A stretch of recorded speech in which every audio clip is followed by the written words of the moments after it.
بسم اللہ الرحمن الرحیم۔ بسم اللہ الرحمن الرحیم۔ السلام علیکم ورحمۃ اللہ وبرکاتہ۔ عزیز طلباء، امید ہے بخیر و عافیت ہوں گے۔ تفسیر جلالین سورۃ النساء سبق نمبر 183 کے ساتھ آپ کے سامنے حاضر ہیں۔ عزیز طلباء، آج کا سبق انشاءاللہ وَمَن يُشَاقِقِ الرَّسُولَ سے لے کر آیت نمبر 119 مبینہ تک ہوگا۔ تو آئیے عزیز طلباء سبق کی ابتدا کرتے ہیں۔ اعوذ باللہ من الشیطان الرجیم، بسم اللہ الرحمن الرحیم۔ وَمَن يُشَاقِقِ الرَّسُولَ مِن بَعْدِ مَا تَبَيَّنَ لَهُ الْهُدَى، اور جو شخص رسول کی مخالفت کرے گا بعد اس کے کہ اس کو امر حق ظاہر ہو چکا تھا، من بعد ما تبین لہ الہدی، اس کے بعد کہ اس کے سامنے حق ظاہر ہو چکا تھا، وَيَتَّبِعْ غَيْرَ سَبِيلِ الْمُؤْمِنِينَ، اور مسلمانوں کا رستہ چھوڑ کر دوسرا رستہ اختیار کر لے، نُوَلِّهِ مَا تَوَلَّى، تو ہم اس کو جو کچھ وہ کرتا ہے کرنے دیں گے، وَنُصْلِيهِ جہنم، اور اس کو جہنم میں داخل کریں گے، وَسَاءَتْ مَصِيرًا، اور وہ بری جگہ ہے جانے کی، وہ برا ٹھکانہ ہے۔ جی، اس آیت کا تعلق بھی ماقبل کے واقعے کے ساتھ ہے، جس میں وطعمہ بن عبیرق نے چوری کی تھی۔ تو چونکہ وہ مسلمانوں کے راستے سے ہٹ کر مرتد ہو گیا اور مسلمانوں کا راستہ چھوڑ کر اس نے دوسرا راستہ اختیار کیا اور رسول کی مخالفت کی، تو اس کا تعلق بھی اس کے ساتھ ہے۔ تفسیر دیکھیے، وَمَن يُشَاقِقِ الرَّسُولَ ای یخالف، یشاقق کا معنی کیا ہے؟ یخالف، مخالفت کرنا۔ یہ وَمَن یشاقق سورۃ الحشر میں دوسری جگہ یشاق آیا ہوا ہے، یعنی قاف کے ادغام کے ساتھ آیا ہوا ہے۔ تو اس کی وجہ یہ ہے کہ وہاں پر اسم جلالہ کا نام اس کے ساتھ ہے، اس لیے وہاں پر ادغام کیا گیا، اور یہاں اسم جلالہ کے بغیر ہے۔ یخالف الرسول فیما جاءہ بہ من الحق، کس چیز میں مخالفت کرے؟ اس چیز میں جس کو رسول اللہ صلی اللہ علیہ وسلم حق لے کر آئے، یعنی وہ جنہوں نے حکم دیا۔ جی، من بعد ما تبین لہ الہدی، اس کے بعد کہ امر حق واضح ہو گیا اس کے سامنے، ظہر لہ الحق بالمعجزات، حق اس کے سامنے آ گیا، یعنی وہ شخص رسول کی مخالفت کرتا ہے، اس کے بعد کہ حق اس کے سامنے ظاہر ہو گیا، کس صورت میں؟ بالمعجزات، معجزات کی صورت میں۔ لیکن وَيَتَّبِعْ طَرِيقًا، اتباع کرتا ہے ایسے طریقے کی، غیر سبیل المؤمنین، جی غیر کا موصوف نکالا ہے صاحب جلالین نے، کہ غیر کا موصوف راستہ بنتا ہے کہ ایسے راستے کی اتباع کرتا ہے جو مومنین کے راستے کے علاوہ ہو، ای طریقہم الذی ہم علیہ من الدین، یعنی سے مومنین کا راستہ کون سا ہے؟ اس کی تعریف کر رہے ہیں، وہ طریقہ جس پر وہ ہوتے ہیں، دین کا طریقہ، یعنی کہ این یکفر، جی حاصل معنی بتا رہے ہیں کہ وَيَتَّبِعْ غَيْرَ سَبِيلِ الْمُؤْمِنِينَ کا پورا حاصل معنی کیا ہے؟ ان یکفر، کہ وہ کفر کرتا ہے، یعنی مومنین کی راستے کی مخالفت کرتا ہے، یعنی کفر کرتا ہے۔ تو ان یکفر ظاہر ہے کہ وہ کفر کا راستہ ہے، کہ کفر کرتا ہے، تو حاصل معنی بتا دیا۔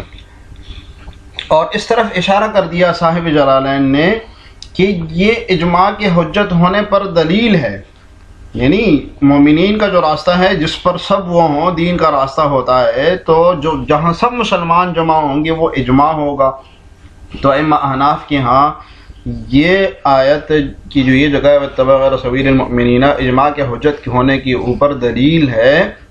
اور جیسے کتاب اللہ کی مخالفت کرنے والا کفر کا مرتکب ہوتا ہے، جیسے سنت کی مخالفت کرنے والا کفر کا مرتکب ہوتا ہے، ایسی ہی اتباع غیر سبیل المؤمنین، یعنی اجماع کا اتباع نہ کرنے والا اور اجماع کی مخالفت کرنے والا بھی کفر کا مرتکب ہوتا ہے۔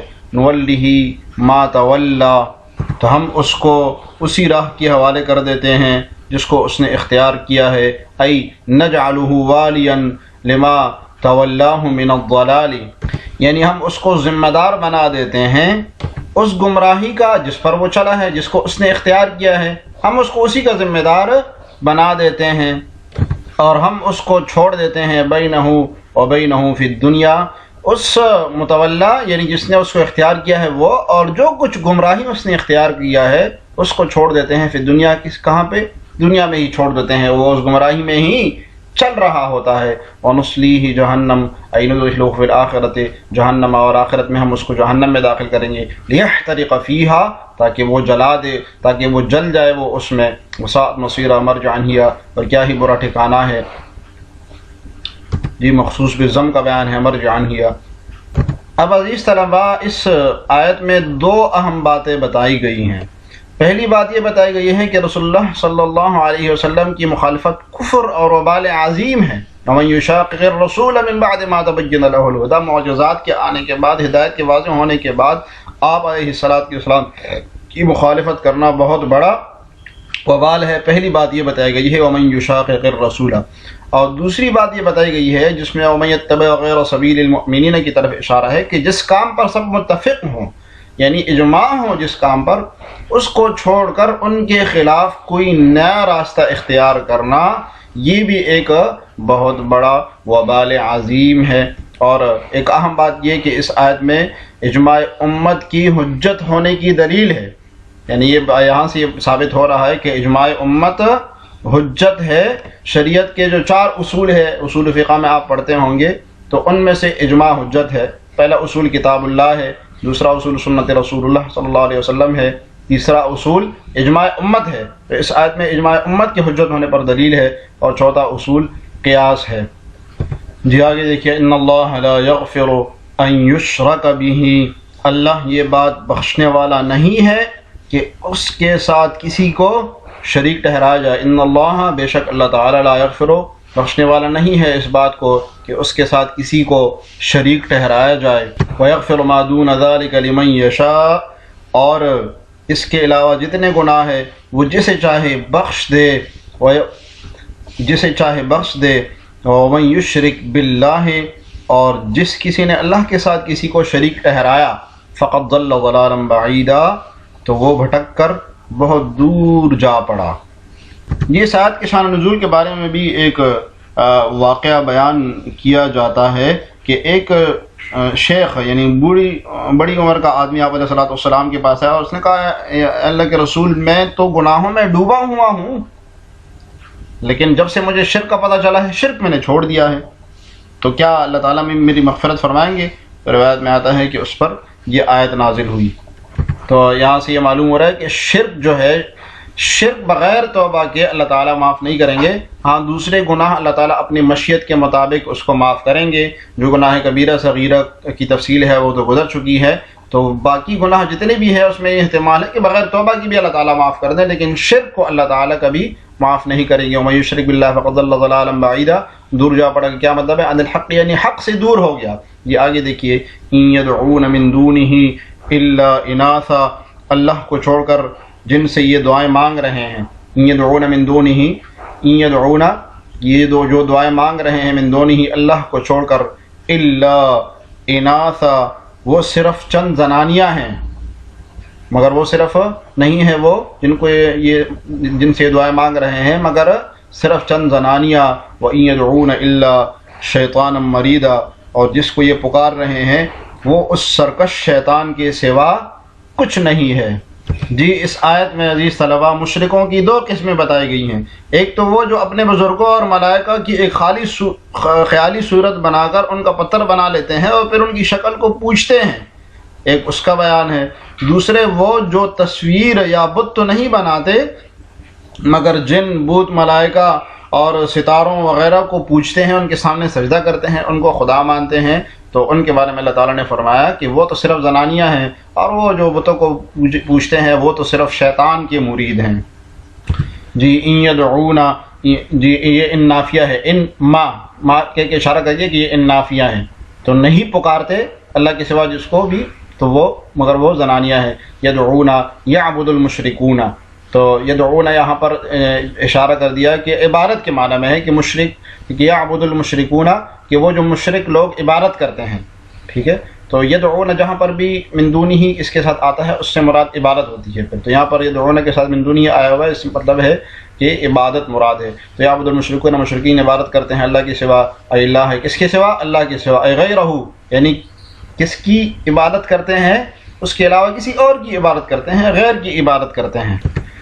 اناثن، اصنامن، مؤنثۃ کاللاتی والعزیٰ ومنات، جی یہ اناث جو ہے انسا کی جمع ہے، اور اس سے مراد ان کے وہ بت ہیں جنہوں نے ان کو نام دیے ہوئے تھے، تو اور وہ بت جو ہے بھی مؤنث، ٹھیک ہے، اور اس کے انہوں نے تصویریں بنائی ہوئی تھی، تو جیسے صاحب جلالین نے اس کی مثالیں بھی دی ہے، کاللات والعزیٰ والمنات، تو یہ اللات یہ عورت تھی، ان کی عورت بت تھی، ان کی خاتون انہوں نے بنایا ہوا تھا، والعزیٰ یہ عزیٰ جو ہے نا عزیز، جیسے اللہ تعالیٰ کا لقب ہے نا عزیز، اس کی تانیث ہے عزیٰ، تو یہ بھی ان کا بت تھا، اور منات اسی طریقے سے منات۔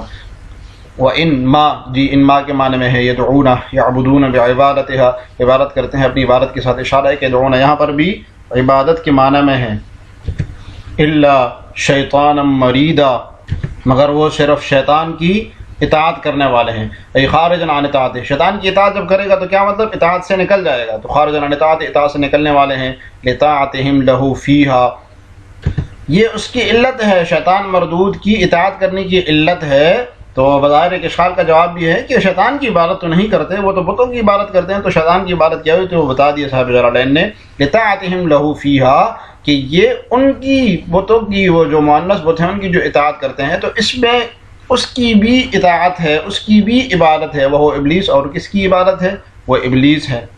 عبداللہ ابن عباس رضی اللہ عنہ کی روایت ہے کہ ہر شیطان کی ایک مؤنث بیوی بھی ہوتی ہے اس کے ساتھ، تو جب یہاں پر مؤنث مردودوں کا حکم آیا ان کے معبودوں کا، تو جو شیطان ہے اس کی بھی مؤنث ہوتی ہے، لعنہ اللہ، اللہ نے پھٹکار ڈال رکھی ہے ان پر، ابعدہ عن رحمتہ، جی لعنت کا معنی بتایا، ابعد عن الرحمہ، یہ لعنت کا معنی کہ ابعدہ دور کیا ہے اللہ نے اس کو، ان کو، عن رحمتہ اپنی رحمت سے، کس کو، شیطان کو، وقال لأتخذن من عبادتک نصیبا مفروضا، اور اس نے اللہ سے یہ کہہ رکھا ہے کہ میں تیرے بندوں سے ایک طے شدہ حصہ لے کر رہوں گا۔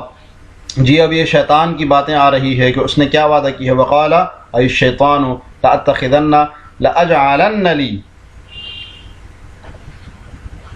میں لے کر رہوں گا، من عبادتک تیری عبادت سے، نصیباً حصہ، حظاً ایک حصہ لوں گا، مفریضاً مقرر حصہ، مقطوعاً جس کو میں یعنی کاٹ کے، جو تیری عبادت کریں گے کاٹ کے اپنی طرف ان کو پھیروں گا، ادعوہم الی طاعتی، کہ ان کو بلاؤں گا میں اپنی اطاعت کی طرف۔ یہ وہ وعدہ اس وقت کیا تھا جب اس نے سجدے سے انکار کیا اور اس کو راندہ درگاہ کیا گیا، وَلَأُضِلَّنَّهُمْ، اور میں ان کو گمراہ کروں گا، راستے سے بھٹکاؤں گا، وَلَأُمَنِّيَنَّهُمْ، اور انہیں خوب آرزویں دلاؤں گا، وَلَآمُرَنَّهُمْ، اور انہیں حکم دوں گا، فَلَيُبَتِّكُنَّ آذَانَ الْأَنْعَامِ، تو وہ چھپاؤں کے کان چیر کر ڈال دیں گے، وَلَآمُرَنَّهُمْ، اور میں انہیں حکم دوں گا، فَلَيُغَيِّرُنَّ خَلْقَ اللَّهِ، تو اللہ کی تخلیق میں تبدیلی پیدا کریں گے، وَمَن يَتَّخِذِ الشَّيْطَانَ وَلِيًّا، اور جس نے اللہ کے بجائے شیطان کو دوست بنایا، فَقَدْ خَسِرَ خُسْرَانًا مُبِينًا، تو اس نے کھلے خسارے کا سودا کیا۔ تو یہ وہ شیطان کا وعدہ ہے، وَلَأُضِلَّنَّهُمْ، میں ان کو گمراہ کروں گا، عن الحق، کس سے، حق سے میں ان کو گمراہ کروں گا، حق سے میں ان کو بھٹکاؤں گا، بالوسوسہ، وسوسے کے ذریعے۔ صورت کیا ہوگی گمراہ کرنے کی، کہ میں وسوسے ڈالوں گا ان میں، وَلَأُمَنِّيَنَّهُمْ، اور آرزویں دلاؤں گا ان کو، کیا مطلب، القی فی قلوبہم طول الحیات، میں ڈالوں گا ان کے دلوں میں لمبی زندگی کی امید، وَأَلَّا بَعْثَ وَلَا حِسَابَ، اور یہ ان کے دلوں میں ڈالوں گا کہ کوئی بعد میں اٹھنا نہیں ہے قیامت کے دن، ولا حساب، اور قیامت کے دن کوئی حساب نہیں ہوگا، وَلَآمُرَنَّهُمْ، اور میں ان کو حکم دوں گا، فَلَيُبَتِّكُنَّ يَقْطَعْنَ، فَلَيُبَتِّكُنَّ کا مطلب کیا، يَقْطَعُنَّ، کہ وہ کاٹیں گے ضرور، آذان الانعام، چوپاؤں کے کانوں کو کاٹیں گے، وَقَدْ فُعِلَ ذَلِكَ بِالْبَحَائِرِ، اور یہ ہوا بھی ایسا، جی بحائر بحیرہ کے ساتھ ایسا ہوا، جی نبی صلی اللہ علیہ وسلم کے زمانے میں ہی مشرکین مکہ ایسا کرتے تھے کہ اس کے کان کاٹ لیتے تھے اور چھوڑ لیتے تھے بحیرہ کو، اس کو کوئی کچھ نہیں کہتا تھا، اللہ کے نام پر کہتے تھے ہم چھوڑتے تھے، اپنے بدھ کے نام پر چھوڑ دیتے تھے، وَلَآمُرَنَّهُمْ، اور میں ان کو حکم دوں گا، فَلَيُغَيِّرُنَّ خَلْقَ اللَّهِ، تو اللہ کی خلقت کو تبدیل کر دیں گے، کیا مطلب، دینہ، اللہ کے دین کو وہ تبدیل کر دیں گے۔ صورت کیا ہے، بالکفر، کفر کریں گے، وَإِحْلَالِ مَا حُرِّمَ، اور حلال سمجھیں گے اس چیز کو جو حرام قرار دی گئی ہے، ٹھیک ہے. تو اللہ کی خلقت کو تبدیل کرنے کا یہ کہ جو چیز حرام ہوگی اس کو حلال سمجھے دیں گے، وتحریم ما احل، اور جو چیز حلال کی گئی ہے اس کو حرام سمجھے گے. ومن یتخذ الشیطان ولیا یتولاہ ویطیعہ، شیطان کو دوست بنا کیا مطلب اس کو دوست بنا لے اور اس کی اطاعت کرے، من دون اللہ، غیر اللہ تعالیٰ کے سوا، فقد خسر خسرانا مبینا، بیناً واضح گمراہی میں ہے، لمصیرہ الی النار المعبرۃ علیہ، کہ اس کو ہمیشگی والے آگ میں پھر اس کا ٹھکانہ ہوگا، اس کو وہاں لے جایا جائے گا. یہ عزیز طلبہ، آج کے سبق سے متعلق سوال یہ کہ کیا اجماع حجت ہے؟ آپ نے اس سبق میں بڑے اچھے طریقے سے پڑھا تو اس کا تفصیلی جواب لکھیے گا. اللہ تعالیٰ ہمیں جلالین پڑھنے سمجھنے کی توفیق عطا فرمائے. السلام علیکم ورحمۃ اللہ وبرکاتہ.